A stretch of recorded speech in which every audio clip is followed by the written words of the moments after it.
দেশের প্রশাসনিক ইতিহাসে এক নতুন অধ্যায়ের সূচনা হলো আজ।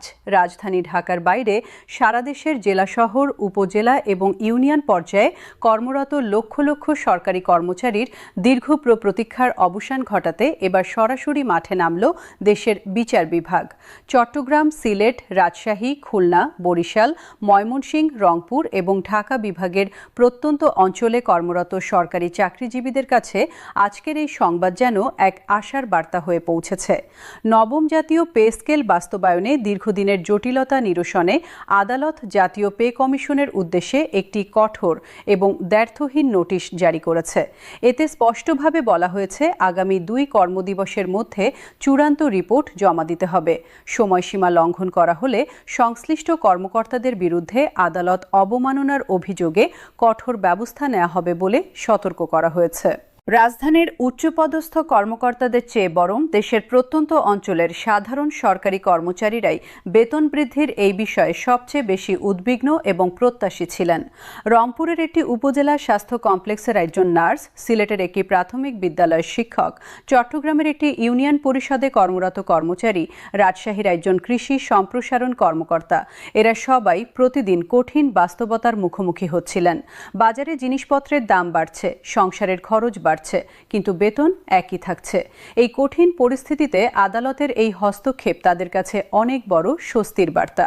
খুলনা বিভাগের একটি জেলা সদরে কর্মরত একজন সরকারি কর্মচারী নাম প্রকাশ না করার শর্তে জানান, তারা দীর্ঘদিন ধরে অপেক্ষা করছিলেন। প্রতি মাসে বেতন পেয়ে সংসার চালানো ক্রমেই কঠিন হয়ে পড়ছিল। বাড়ি ভাড়া, সন্তানের পড়াশোনার খরচ, চিকিৎসা সব মিলিয়ে টানাটানির মধ্যে দিন কাটাতে হচ্ছিল। আদালতের এই নোটিশের খবর শুনে তিনি প্রথমবারের মতো আশার আলো দেখতে পাচ্ছেন। ময়মনসিংহের একটি সরকারি কলেজের শিক্ষক জানান, শিক্ষকতার মতো মহান পেশায় থেকেও যখন সংসারের ন্যূনতম চাহিদা মেটানো কঠিন হয়ে পড়ে, তখন মনোবল ভেঙে যায়। দীর্ঘদিন ধরে পে স্কেলের জন্য অপেক্ষা করতে করতে তারা হতাশ হয়ে পড়েছিলেন। আদালতের এই কঠোর পদক্ষেপ তাদের মধ্যে নতুন উৎসাহ এবং প্রত্যাশার সৃষ্টি করেছে। বরিশাল বিভাগের একটি সরকারি হাসপাতালের একজন চিকিৎসক জানান, স্বাস্থ্য খাতের কর্মীরা সবচেয়ে বেশি কষ্টে ছিলেন। করোনা মহামারী থেকে শুরু করে বিভিন্ন প্রাকৃতিক দুর্যোগ পর্যন্ত তারা জীবনের ঝুঁকি নিয়ে কাজ করেছেন, কিন্তু তাদের বেতন কাঠামোর উন্নয়নে দীর্ঘদিন ধরে কোনো পদক্ষেপ নেওয়া হয়নি। আদালতের এই সিদ্ধান্ত তাদের দীর্ঘ অপেক্ষার শেষ হওয়ার ইঙ্গিত দিচ্ছে। পে কমিশন গত 6 মাসেরও বেশি সময় ধরে কাজ করছে বলে জানা গেলেও সারা দেশের কর্মচারীরা কোনো সুনির্দিষ্ট তথ্য পাচ্ছিলেন না। অর্থ মন্ত্রণালয়, বিভিন্ন বিভাগ এবং কর্মচারী সংগঠনের সঙ্গে বৈঠকের পর বৈঠক হচ্ছিল, কিন্তু চূড়ান্ত কোনো সিদ্ধান্ত আসছিল না। এই দীর্ঘ অনিশ্চয়তা কর্মচারীদের মনে গভীর হতাশা এবং ক্ষোভের জন্ম দিয়েছিল। দেশের বিভিন্ন প্রান্তের কর্মচারী সংগঠনগুলো আদালতের এই পদক্ষেপকে আন্তরিকভাবে স্বাগত জানিয়েছে। সংগঠনগুলোর প্রতিনিধিরা বলছেন, রাজধানী থেকে শুরু করে প্রত্যন্ত উপজেলা পর্যন্ত সকল কর্মচারী এই সিদ্ধান্তের জন্য অধীর আগ্রহে অপেক্ষা করছিলেন। বিশেষ করে যারা দেশের প্রত্যন্ত অঞ্চলে কর্মরত, তারা আরও বেশি কষ্টের মধ্যে ছিলেন, কারণ সেখানে জীবনযাত্রার খরচ কম হলেও সুযোগ সুবিধাও কম। আদালতের এই সিদ্ধান্ত তাদের দীর্ঘ সংগ্রামের একটি ফলাফল। রাজশাহী বিভাগের একটি জেলা প্রশাসকের কার্যালয়ে কর্মরত একজন কর্মকর্তা জানান, সরকারি চাকরিতে যোগ দেওয়ার সময় তিনি স্বপ্ন দেখেছিলেন একটি সম্মানজনক এবং স্থিতিশীল জীবনের, কিন্তু বাস্তবে দেখেছেন যে বেতন দিয়ে সংসার চালানো কঠিন। পে স্কেল বাস্তবায়ন হলে সেই স্বপ্ন পূরণের পথ সুগম হবে। আদালতের নোটিশ পাওয়ার পর পে কমিশনের কার্যালয়ে এখন জরুরি তৎপরতা চলছে। সূত্র জানাচ্ছে, কমিশনের চেয়ারম্যান এবং সকল সদস্য রাত দিন কাজ করছেন। সাপ্তাহিক ছুটি বা দিন রাতের পার্থক্য এখন তাদের কাছে বিবেচ্য নয়। তাদের একমাত্র লক্ষ্য নির্ধারিত সময়ের মধ্যে রিপোর্ট জমা দেওয়া। তবে এত অল্প সময়ে সকল হিসাব নিকাশ চূড়ান্ত করা একটি বিশাল চ্যালেঞ্জ। 16 থেকে 20টি গ্রেডের বেতন কাঠামো নির্ধারণ, ভাতা বৃদ্ধির হার নিরূপণ এবং সরকারের আর্থিক সক্ষমতার সঙ্গে সামঞ্জস্য বিধান করা সহজ কাজ নয়। কমিশনের ওপর এখন প্রচণ্ড মানসিক এবং দাপ্তরিক চাপ। দেশের বিশিষ্ট আইনজীবী এবং সাংবিধানিক বিশেষজ্ঞরা বলছেন, আদালতের এই পদক্ষেপ বাংলাদেশের প্রশাসনিক ইতিহাসে একটি গুরুত্বপূর্ণ নজির স্থাপন করবে। এটি প্রমাণ করেছে যে সরকারি কর্মচারীদের অধিকার রক্ষায় বিচার বিভাগ সর্বদা সজাগ এবং সক্রিয়। রাষ্ট্রের দায়িত্ব হল কর্মচারীদের যথাযথ পারিশ্রমিক নিশ্চিত করা এবং এই দায়িত্ব পালনে ব্যর্থ হলে আদালত হস্তক্ষেপ করবে। সিলেট বিভাগের একটি চা বাগান সংলগ্ন এলাকায় কর্মরত একজন সরকারি স্বাস্থ্যকর্মী জানান, তারা অনেক প্রত্যন্ত এলাকায় কাজ করেন যেখানে সুযোগ সুবিধা খুবই কম। এই পরিস্থিতিতে ন্যায্য বেতন পাওয়া তাদের অধিকার। আদালতের এই সিদ্ধান্তে তারা সত্যিকারের আশাবাদী হয়েছেন। পে কমিশনের রিপোর্ট জমা হলে সরকার দ্রুত গেজেট প্রকাশ করতে পারবে। এরপর বাস্তবায়নের কাজ শুরু হবে। বিশ্লেষকরা মনে করছেন, আদালতের চাপের কারণে এবার সমস্ত প্রক্রিয়া অনেক দ্রুত সম্পন্ন হবে। ফলে কর্মচারীরা হয়তো আগামী 2 থেকে 3 মাসের মধ্যেই নতুন বেতন পেতে শুরু করবেন। নতুন পে স্কেল শুধু কর্মচারীদের জন্য নয়, দেশের সামগ্রিক অর্থনীতির জন্য উপকারী হবে।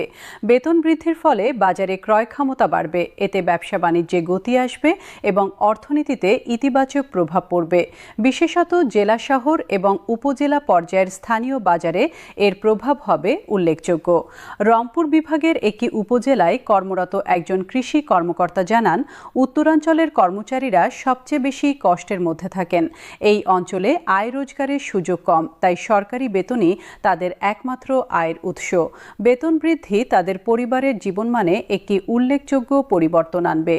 চট্টগ্রাম বিভাগের একটি পাহাড়ি জেলায় কর্মরত একজন শিক্ষা কর্মকর্তা বলেন, দুর্গম পাহাড়ি এলাকায় কাজ করা যেমন কঠিন, তেমনি সেখানে জীবনযাপনের খরচও বেশি, অথচ তাদের বেতন একই। আদালতের এই সিদ্ধান্ত তাদের মতো দুর্গম অঞ্চলের কর্মচারীদের জন্য বিশেষভাবে তাৎপর্যপূর্ণ। অর্থ মন্ত্রণালয় জানিয়েছে, পে কমিশনের রিপোর্ট পাওয়া মাত্র তারা প্রয়োজনীয় সকল পদক্ষেপ গ্রহণ করবে।